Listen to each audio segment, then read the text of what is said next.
reflections of the draft, actually looking to the revised draft, we can say that no strong dimensions on the trade investment agreements. And for us, actually, it's really important to link the treaty, the binding treaty, with the issues of trade investment agreements.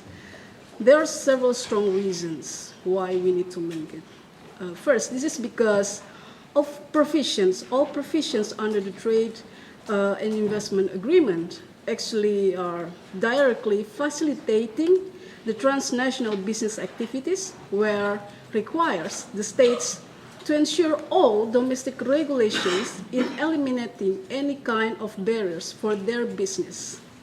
For example, the trade rules. First, market access rules are to facilitating their trade activities to get more efficiency of their supply chains activities using the low wages and abundant natural resources in the global south. Two, liberalizations of investment and services sector are to facilitating their expansions of their capital in gaining more profit, including through privatizations of important public services in the global south. Three, the patent protections under intellectual property rights rules gives direct rights for the corporations to monopolize of the price and productions, including the market of the medicines and the seeds for the farmers.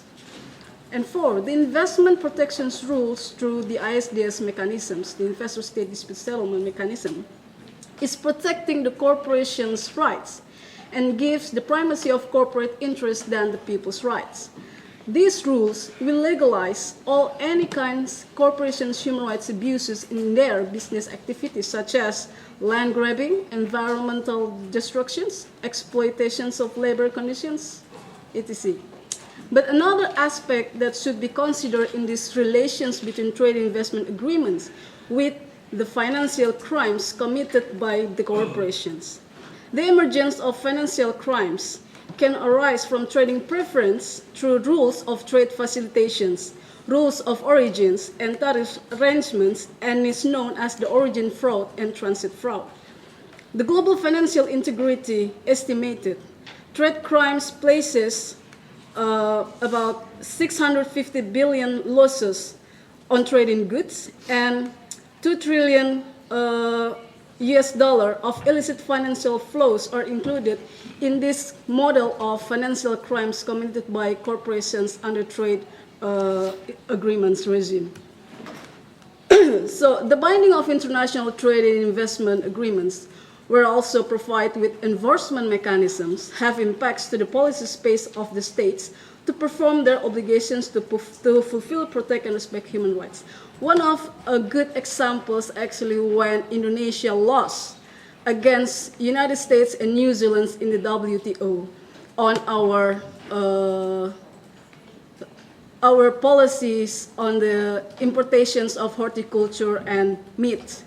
We lost, and then the states have an obligation to comply with the GATT's general agreements on trade, tariffs and trades, that one of the effect is actually the governments they urged the governments to change our food law, where actually our food law is to protect our farmers. So that is actually how we can see there is no policy space for the states when they are trying to comply with the trade and investment agreements.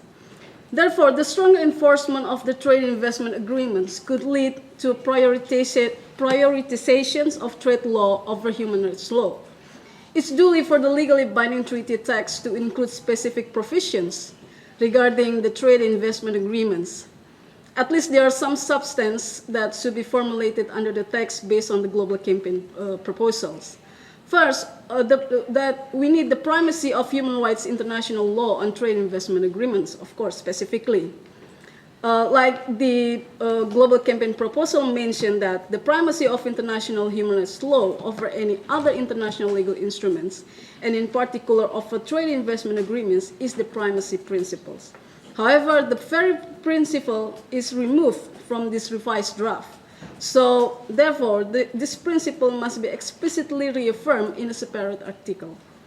And the primacy of human rights will also reflect in several aspects in the treaty, such as First, we need to emphasize the state obligations on human rights in the context of trade and investment agreements. Therefore, the treaty should formulate state obligations specifically on this issue to ensure there are steps to prevent violations by the third parties and to take appropriate measures towards the full realizations of rights. And the second, we need the human rights impact assessment obligations on trade and investment agreements. The treaty should formulate a state obligations on human rights impact assessments on trade and investment agreements, and also to refrain from interfering with human rights. Therefore, in my opinion, on the prevention article, for example, the human rights impact assessment should not only limit it just carrying out human rights impact assessment as a step of due diligence of transnational corporations, but also the state in relations with these agreements. And why the human rights impact assessment is really important for to emphasize the state obligations, I would like to raise one of the victory from the people movements in Indonesia to push the government to have human rights impact assessment on trade investment agreements. Previously, we don't have any kind regulations in our country that we can ask the government to have this kind of mechanisms. But because of the victory from the lawsuit that's submitted by the civil society in Indonesia to ask participations of publics when the government wants to ratify all kinds of international agreements, not only trade and investment agreement, but also on the agreement of foreign debt. Previously, we don't have any access to public, to at least states, to consult to the public about their decisions to ratify any kind of international agreements. But because of these constitutional court rulings, now we, the people, have rights to ask our government to provide a national regulations, a national mechanisms that binding the state obligations on the human rights impact assessment. And now, for any kind international agreement who will give a lot of impacts for the people's lives and will burden the state budgets, and also will give impact to the changing or revisions of our national law, the governments and the parliamentarians should have a consultations with the publics, including to make an impact assessment of this kind of agreements. So I think this victory should be our rights of the people's movement in Indonesia to ensure that also how the treaty of the binding treaty could also put the human rights impact assessment obligations for the states. And the last one,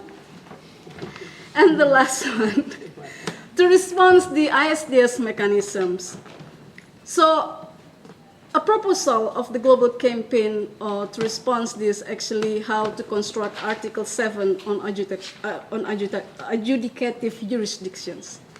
So a clause will also be included which states that the only competent courts to deal with commercial disputes that have implications on human rights will be competent national courts and not arbitration structures, such as investor-state dispute settlement mechanisms, which are vested in the interest of TNCs. So the proposals of this issue should be written on the text of the binding treaty. I think that's the proposal of this campaign, how the issues of the primacy of human rights, especially on trade investment, could be put in a stronger language under the binding treaty text. Thank you very much.